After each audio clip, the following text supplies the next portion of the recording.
Em nome do Pai, do Filho e do Espírito Santo. Amém. O que é preciso para ser um bom pregador? Em cima do evangelho de hoje, nós vamos falar que às vezes as pessoas nos perguntam, né?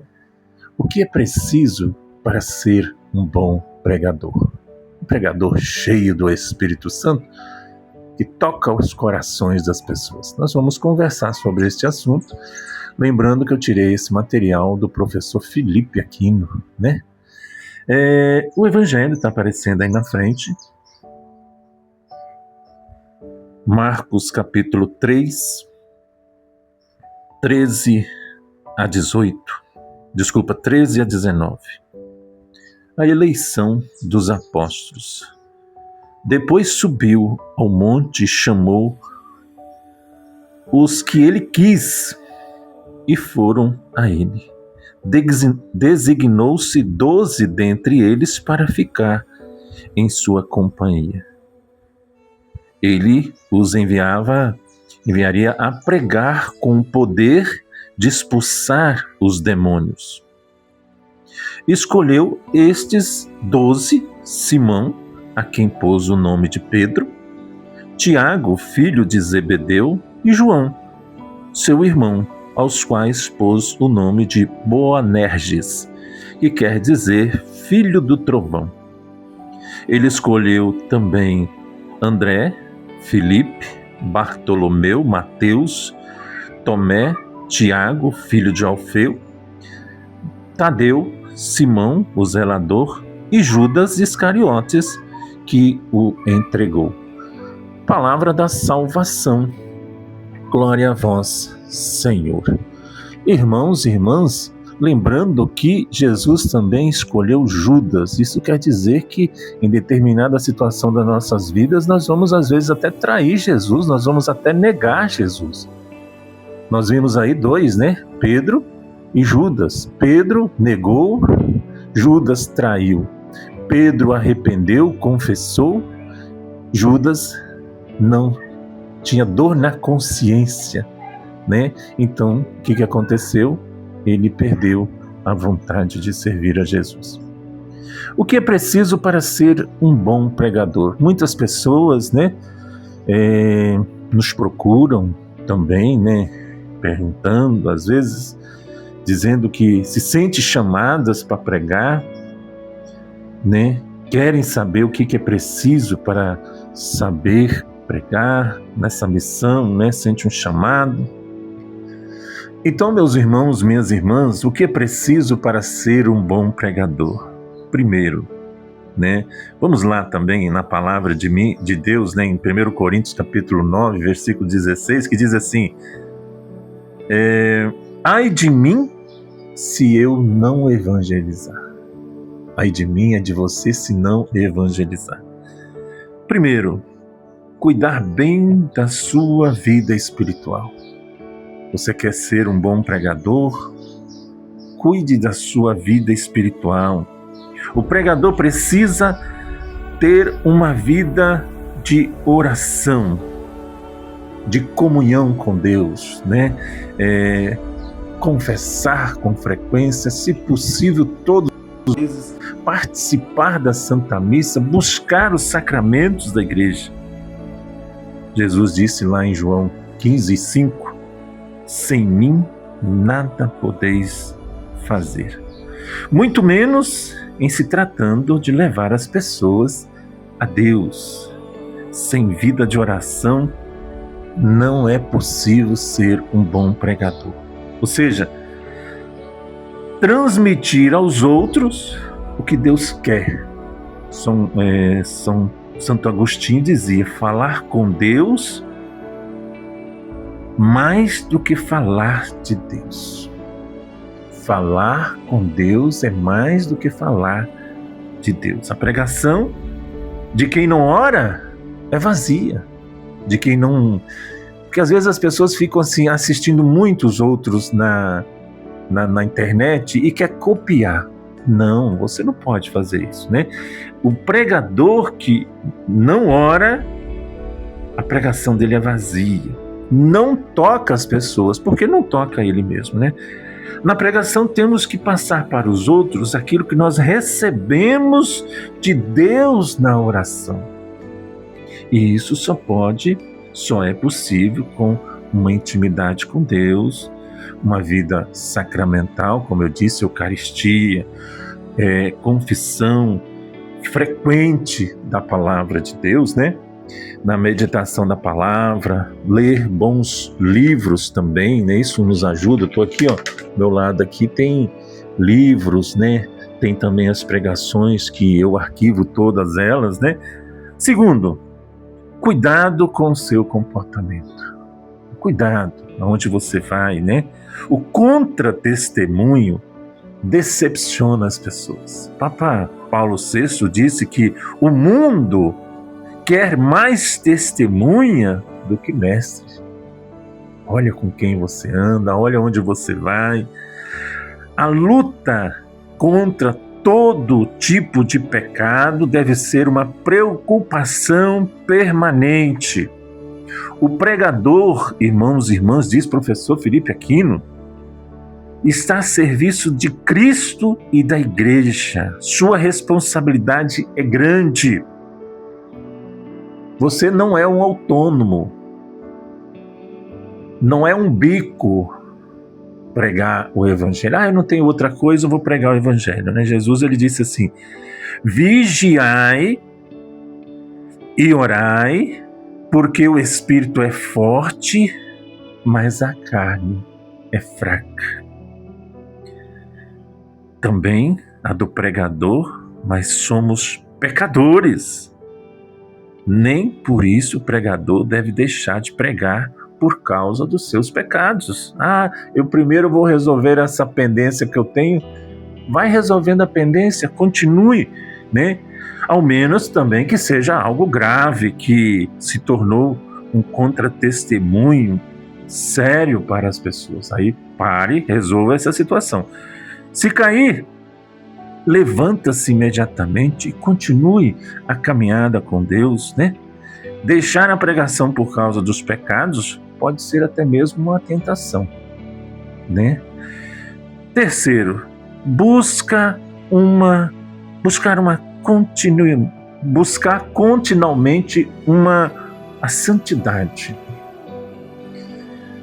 Papa João Paulo II disse que a santidade é a força mais poderosa para levar Cristo às pessoas.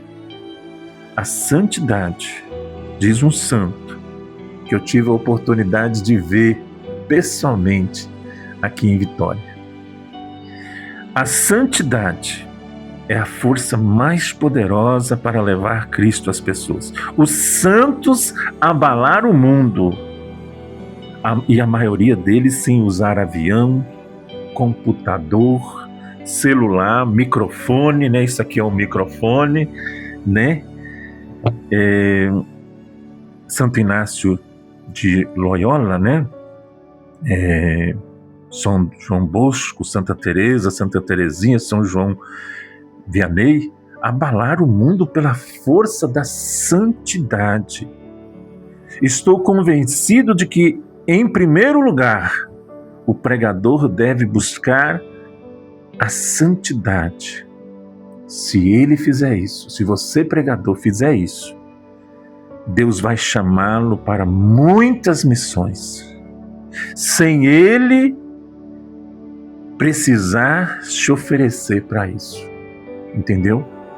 Então, meus irmãos, minhas irmãs, Deus disse a Abraão, anda na minha presença e ser íntegro. Gênesis 17, versículo 1. Anda na minha presença e ser íntegro. De nada adianta um bom microfone, né? Como esse daqui que está chegando até você, né? De nada, se que haja por trás alguém que busque a santidade. Deus usa os pregadores que buscam a santidade. Daí a importância do pregador se examinar continuamente e se confessar sempre. Entendeu? Bem nos lembrava São Francisco de Assis, né? Pregue o evangelho em todo o tempo, se necessário, use palavras. Ou seja, mais do que pregar as palavras, o principal é pregar com a sua vida. Interessante, né? Pregue o evangelho em todo o tempo. Se necessário, use palavras. Escreva isso na sua Bíblia. Pregue o evangelho a todo tempo. Se necessário, use palavras. Aqui eu estou lembrando, eu não estou falando só para os pregadores da renovação carismática católica. Nós sabemos que tem muitos pregadores muito bons nas comunidades de base, tá? Você pode até compartilhar com ele também. Muitos pregadores que não participam da renovação carismática, que não participam dos grupos de oração, mas que são ungidos, que são cheios do Espírito Santo. 4. Trabalhar com reta intenção. Uma sequência que vá pregar, né, por amor a Jesus, pela salvação das almas. Isso mesmo, né? Das almas. Isto é, só por Jesus, nada mais. A motivação do pregador deve ser a mesma de Jesus, ir buscar as ovelhas perdidas, porque o céu, há mais alegria de um pecador que se converte do que 99 convertidos. Essa é a mola propulsora da evangelização. Como disse São Paulo, lá em Colossenses 3, 17 e 23, tudo que fizeste, sabei de bom coração, como para o Senhor e não para os homens, certos de que recebereis a recompensa das mãos do Senhor, servir a Cristo Senhor. Um grande perigo, uma cilada do inimigo, é deixar-se levar pelos aplausos, pelas recompensas. Quando alguém elogia a sua pregação, fale: louvado seja nosso Senhor Jesus Cristo. Quando alguém te espera lá no final da igreja, muito boa, louvado seja nosso Senhor Jesus Cristo. Então, um grande perigo, se deixar levar pelos aplausos, pelas recompensas. A palavra de Deus diz assim: o trabalhador tem direito ao salário. O pregador consagrado, que vive do evangelho e que não tenha outro rendimento, deve receber o necessário para as suas necessidades e sua família. Mas os outros não devem exigir nada além das despesas da própria missão, a não ser no transporte, em alimentação. Mas Mateus 10:10 diz assim: dai de graça o que recebeste de graça. Então não cobra, né? Priorizar as pregações.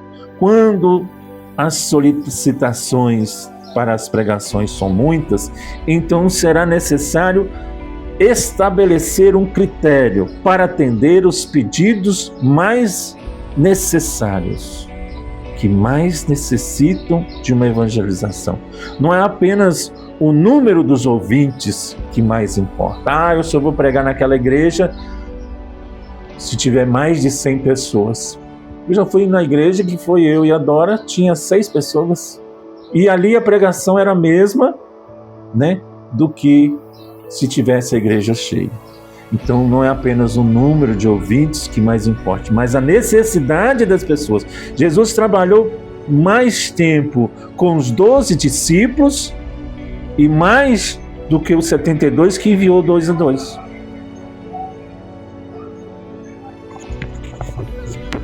Meus irmãos, minhas irmãs, para finalizar, né, é muito grande. Para finalizar, pregar em nome de Cristo e da igreja. Isso é muito importante. O pregador, o servo de Deus, o cristão, o católico, não é autônomo. É obrigado a pregar segundo o que ensina o sagrado magistério da igreja. Simples assim. Para isso, deve observar curiosamente o que a igreja ensina, né? Eu tenho aqui o catecismo. Ele tá por aqui, tá nesse meio aqui. Tem que dar uma arrumada, né? Então, observar o que o catecismo, os documentos sobre o tema que vai pregar. Então, o magistério explica, né, a Bíblia, que nem sempre é fácil de ser entendido, né? Vamos ver aqui, o pregador não pode proibir, isso é muito sério, o professor Felipe Aquino bate em cima disso, né? O pregador não pode proibir o que a igreja não proíbe, não pode aprovar o que a igreja não aprova, não pode ensinar o que a igreja não pode ensinar o que a igreja não ensina, e não pode querer saber o que a igreja não sabe, entendeu? É um perigo espiritual. Ele não pode discordar nunca dos ensinamentos da igreja. O pregador, pregadora, ele vai em cima dos documentos da igreja, né? Estou procurando o catecismo aqui, está em algum lugar aqui, né? Está aqui dentro de casa. Preciso dar uma arrumada aqui nesse ambiente aqui, né? Nesse estúdio. Então, é um perigo espiritual. Ele não pode discordar nunca de um ensinamento da igreja. Limite-se a ensinar o que a igreja sabe e ensina. O Catecismo da Igreja Católica, no parágrafo 851, diz assim: a salvação está na verdade. Diz o Catecismo: para ser preparado, o pregador deve estudar sempre, conhecer bem os dogmas da fé, as verdades sobre os sacramentos, a moral católica. O pregador não pode querer agradar apenas a afetividade como pregador, mas deve levá-las a meditar com profundidade a sua vida espiritual. Uma dose adequada de sensibilidade é conveniente, mas a conversão não pode ser buscada só por esse caminho. As pessoas imaturas na fé buscam a emotividade espiritual. Então o pregador não pode se perder nisso. Ajuda muito a pregação, os bons livros, sobretudo os escritos dos santos e os estudos de suas vidas. Eu sempre sugiro aqui, até mesmo o professor Felipe Aquino. Quando eu tenho um tema, eu vou lá, professor Felipe Aquino diz sobre esse tema. Tanto como eu busquei aqui, e tem muitas outras coisas aqui, mas é muito longo, né? O vídeo vai ficar muito longo. Amém? Que Deus, nosso Senhor, abençoe você, servo de Deus, igual eu disse, não é somente para os pregadores da renovação carismática, não, pregadores e pregadoras, né? Sim, são para toda a igreja católica, amém? Para todos os pregadores da igreja, nas pastorais, né? Nos outros movimentos. E gostaria que você compartilhasse este vídeo. Em nome do Pai, do Filho e do Espírito Santo. Amém.